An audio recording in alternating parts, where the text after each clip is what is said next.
On this episode of Helpful Hints with Dave, we're going over what not to do for a Sunday morning media presentation. We're going to go through a few tips today. First, just because you can doesn't mean you should. Word art and fancy transitions are great if you're putting together your first PowerPoint presentation, but let's leave those out on a Sunday morning. Also, the name of the game is simplicity. You can find the most perfect background ever, but if you can't read text over it, it's a no-go. And when it comes to the red text, just say no. Red text is really hard for the eye to read, which would be bad since the goals in a media presentation are for the text to be readable and the background to not be distracting. If you're going through all the trouble of putting together a presentation, that must mean you plan for people to be able to read and understand your handiwork. So don't make it hard on them. You see these examples? Don't do this. Remember folks, less is more. This is just a preference thing, but if I had it my way, all sing-along text would be on a black background with simple white text. It doesn't get less distracting than that.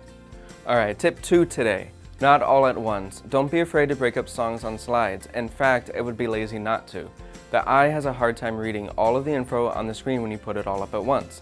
So break it down. Put one verse on one slide. Unless it's a long verse, then don't be afraid to split that up too. The chorus will need to have its own separate slide. I know it's way more work this way, but trust me, your congregation will thank you. Put their needs over yours, and believe me, if you want them to sing along, they will need to read what's on the slide. Hey, maybe things have been quiet lately, that could be the reason. Okay, now just a short note on background selection. We learned with our first tip that less is more, so let's be careful with the backgrounds of things.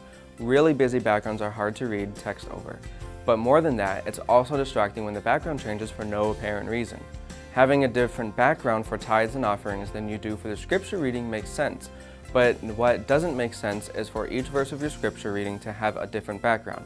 Changing backgrounds that often can be just as distracting as a busy image. And hey guys, a little repetition never hurt anyone. Personally, I think there's a lot to be said for a consistent look, adds continuity to a service. Last but not least, when it comes to media presentations, quality counts. Pixelated images look bad, and not keeping the original proportions of the image can be worse. Both make for presentations that look amateur. Suggestions. When you Google images, set the search parameters to medium and large file sizes. You'll get less options, but you'll get higher quality images. For stretching, make sure you pull from the corners of the images in your software program, like PowerPoint, and not the sides of the image. This will ensure that you are keeping the original proportions, which is important. And if the original proportions don't fit the slide in a way you are comfortable with, then don't be afraid to crop. They have photo edit tools and presentation software for a reason. Well, that's it for today's episode of Helpful Hints.